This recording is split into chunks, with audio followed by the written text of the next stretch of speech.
예, 안철수 후보, 손학규 후보의 목소리 지금 들으셨어요. 지난 목요일에는 저희가 호남 경선 앞둔 민주당 표정을 쭉 살폈는데 오늘은 국민의당으로 가겠습니다. 호남에서 국민의당 분위기가 심상치가 않습니다. 지난 토요일에 순회 경선의 첫 번째 지역이죠. 또 국민의당 최대 격전지이기도 한 광주, 전남, 제주 이쪽에서 당초 당이 예상했던 인원의 2배가 넘는 6만 2천여 명이 현장으로 왔습니다. 그리고 어제 전북에서도요, 3만 명이 넘게 참여를 하면서 지금 당 분위기가 한껏 고무가 돼 있다는데, 과연 이 분위기가 본선 결과까지 흔들 수 있을 것인가? 기대를 하고 있겠죠, 국민의당은. 국민의당 박지원 대표 직접 만나보죠. 박지원 대표님 안녕하세요. 네, 안녕하세요. 박지원입니다. 이 정도 예상하셨어요? 예상하지 못했습니다. 그렇죠. 아니, 흥행의 성공 요인이 뭐라고 보세요? 우선 호남에서 다시 한번 국민의당에게 기회를 주었습니다. 다시 한 번이라 하면 그러면 어게인 20대 총선 이런 얘기. 그렇습니다. 작년 4.11 총선 이후 예. 호남에서 우리 국민의당의 모습에 그렇게 썩 행복해하지 않았습니다. 예. 그러나 이번에 문재인 후보의 대세론을 보고 도저히 문재인 가지고는 안 된다. 그러니까 국민의당 너희들이 다시 한번 해봐라 해서 이러한 대박을 준 것 같습니다. 대박을. 굉장히 전략적인 선택이었다 이렇게 보시는 거예요. 호남민들의. 전략적 선택과 함께 예. 문재인 후보의 공포증이 나타났고. 공포증이라는 게 무슨 말씀이세요? 문재인 후보가 그 사이 얼마나 많은 호남에 대한 거짓말과 변명 그리고 과격한 발언 여러 가지 사항을 보고 문재인 가지고는 도저히 호남을 대한민국을 맡길 수 없다고 하는 공포증을 가지고 있었습니다. 그 과격한 발언이라는 거는 어떤 거 말씀하시는 겁니까? 가령 혁명적 청소가 필요하다. 일제부터 지금까지 70년간의 적폐청산을 해야 된다. 예. 내가 대통령이 되면 미국보다 북한을 먼저 가겠다. 이러한 것들은 일국의 대통령 지도자로서 도저히 용납될 수 없는 발언이었습니다. 그렇게 이제 그리고 국민의당은 특히 호남 노무현 정부에서 민정수석 비서실장을 하면서 예. 인사차별을 한 것을 하지 않았다. 이러한 것들을 보면서 이제 도저히 문재인에게는 희망을 걸 수 없다. 그렇기 때문에 국민의당이 다시 한번 나서라. 그리고 특히 안철수, 손학규 등에게 그거는 기대가 이번 발로 그렇게 대박으로 나타났다. 예. 사실 저희들이 완전 국민 투표 경선을 결정할 때는 저 자신이 죽느냐 사느냐 도찐 개찐이다. 대박 아니면 쪽박이다 이런 생각하셨어요. 그렇습니다. 안 오면 그만이니까 사람들이. 그런 도박을 가지고 한 번 도박 정신으로 한 번도 가보지 않은 오직 국민만 믿고 알겠습니다. 촬영한 게 도박이 대박됐습니다.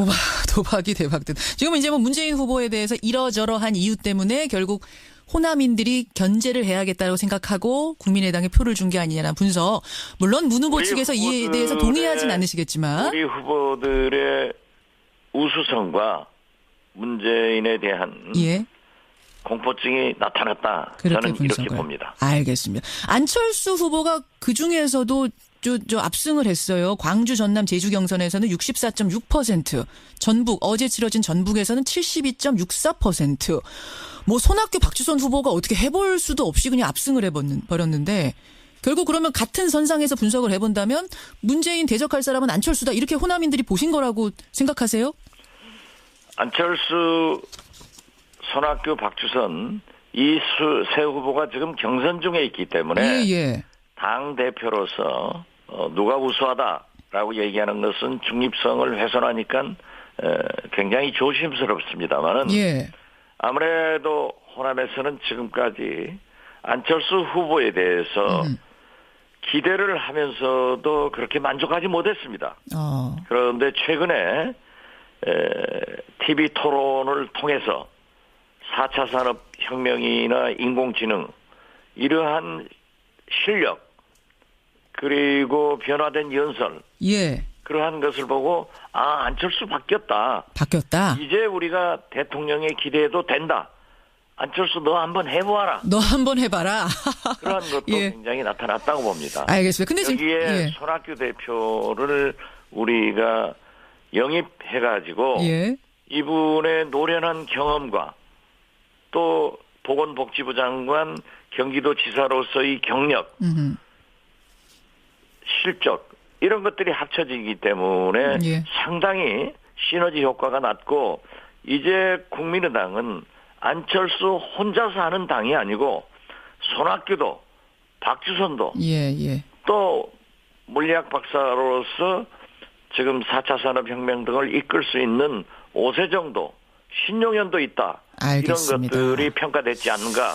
그래서 안철수에게 더 시너지가 났다. 저는 그렇게 봅니다. 근데 청취자 지금 7979님 외에 여러분이 문자를 주시는 건 아무리 그래도 이 득표율은 국민의당 당내 경선용일 뿐이고 다른 주자들하고 다른 당 주자들하고 다 같이 놓고 보면 지금 뭐 지지율 한 10% 왔다 갔다 하는데 40%를 육박하는 문재인 후보와 격차를 줄이기에는 좀 무리 아니냐.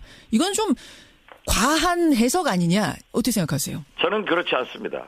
제가 6, 7개월 전부터 지금 현재 언론에 나타나는 어떠한 분도 대통령 후보가 될 수 없다. 반기문, 황교안, 박원순 시장, 김부겸 의원, 안희정, 이재명 전부 저런 분들은 아니고 오직 문재인 후보와 우리 국민의당의 안철수 후보의 대결이 될 것이다. 지금 현재 바른정당에서는 유승민, 자유한국당에서는 홍준표, 정의당에서는 심상정 이렇게 5분이 결정될 것입니다. 그러면은 그러한 분들은 대단히 죄송하지만은 심상정 후보는 정의당은 경우가 다르지만은 바른정당이나 자유한국당은 박근혜 아류 실패 세력들이란 말이에요. 그렇기 때문에 이번에 대상이 되지 않습니다. 결국 안철수 대 문재인 1대1의 대결이 되면은 이제 4월 초부터 본격적으로 본선이 결정된다고 하면은 두고 보십시오. 안철수의 제4차 산업혁명 그리고 인공지능, 로봇 등 전문적인 실력을 갖추고 있고 또 겸손한 자세와 그의 경력을 보더라도 비교 우위론적으로 보아서 저는 문재인 후보에게 반드시 안철수 후보가 승리할 수 있다. 이런 생각을 갖습니다. 그러면요. 그 지점에서 그것을 받아들이고 그 의견을 일단은 받아들이고 그러면 본선에 민주당 본선 후보로 문재인 후보가 나오는 것보다 안희정 후보가 나오는 게 더 국민의당으로서는 솔직히 두렵습니까? 솔직히 안희정 지사가 후보로 나온다고 하면은 같은 젊은 세대이고 사실 문재인 후보는 4년 전 굉장히 맑은 사람으로서 프레시한 그러한 국민적 지지를 받아서 48% 지지를 받았습니다. 그렇지만은 지금 4년 후 문재인은 모든 것을 거짓말하고 변명하고 책임을 전가하고 대통령에 대한 탐욕스러운 점이 많이 나타나고 있습니다. 탐욕스러운 점. 이거 문 후보 측에서 들으면 정말 노발대발하실 얘기지만 어쨌든 문재인 국민의당의 분석은 그렇단 말씀이세요. 대통령 후보에 대해서는 검증할 권리가 국민한테 있고 저는 야당 대표이기 때문에 상대방 후보에 대해서 평가할 권리가 저는 가지고 있습니다. 물론입니다. 그렇기 때문에 저희는 사실 오늘 호남에서 민주당 경선이 있지만은 안희정 지사가 1등 나지 않기를 간절히 바라고 있습니다. 안희정이 1등 되면은 국민의당은 굉장히 어려워지는 거예요? 솔직히 만약 이변이 나서 민주당의 후보가 안희정 지사가 됐을 때 거의 비슷한 이미지를 가지고 있는 안희정과 안철수의 대결은 우리로서는 훨씬 버겁게 생각하기 때문에 그렇게 보시는군요. 제발 문재인 후보가 후보로 확정되기를 바랍니다.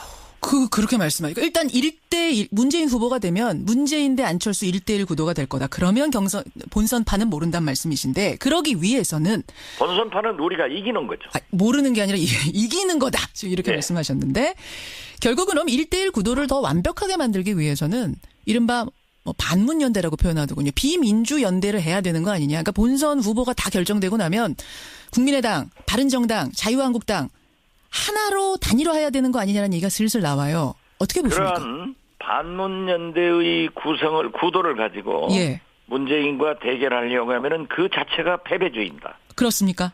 그리고 연합연대라고 하는 것은 첫째 정체성이 같아야 됩니다.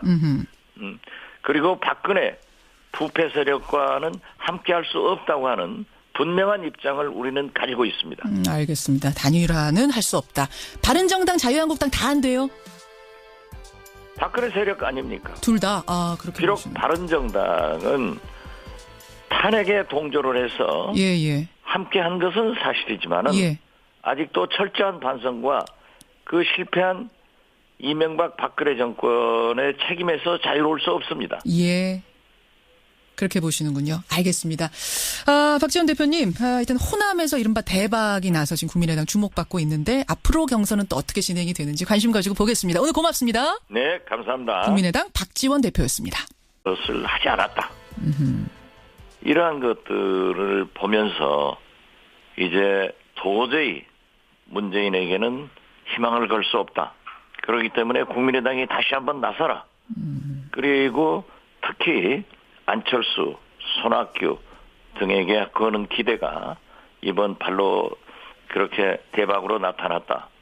사실 저희들이 완전 국민 투표 경선을 결정할 때는 저 자신이 죽느냐 사느냐 도찐 개찐이다. 대박 아니면 쪽박이다 이런 생각하셨어요. 그렇습니다. 안 오면 그만이니까 사람들이. 그런 도박을 지고는 안 된다. 그러니까 국민의당 너희들이 다시 한번 해봐라 해서 이러한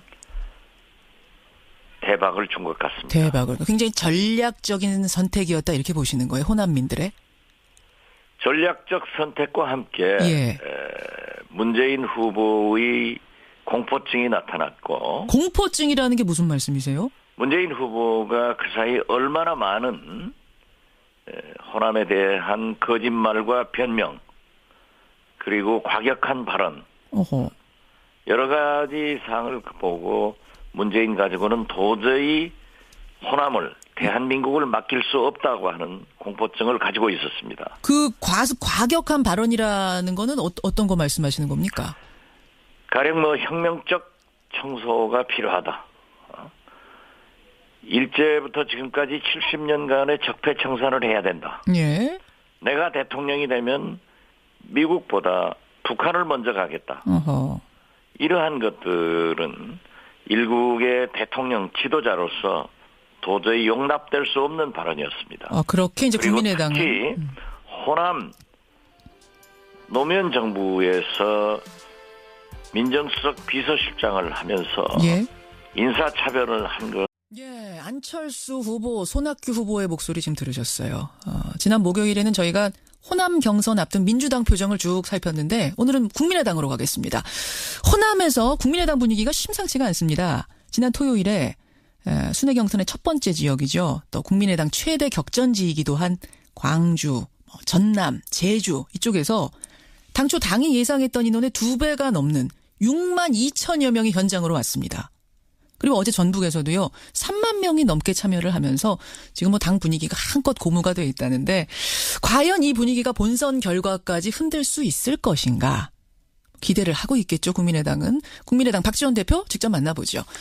박지원 대표님 안녕하세요. 네, 안녕하세요. 박지원입니다. 이 정도 예상하셨어요? 예상하지 못했습니다. 그렇죠. 아니 흥행의 성공 요인이 뭐라고 보세요? 우선 호남에서 다시 한번 국민의당에게 기회를 줬습니다. 다시 한번이라 하면 그러면 어게인 20대 총선 이런 얘기. 그렇습니다. 작년 4.11 총선 이후 호남에서 우리 국민의당의 모습에 그렇게 썩 행복해하지 않았습니다. 그러나 이번에 문재인 후보의 대세론을 보고 도저히 문재인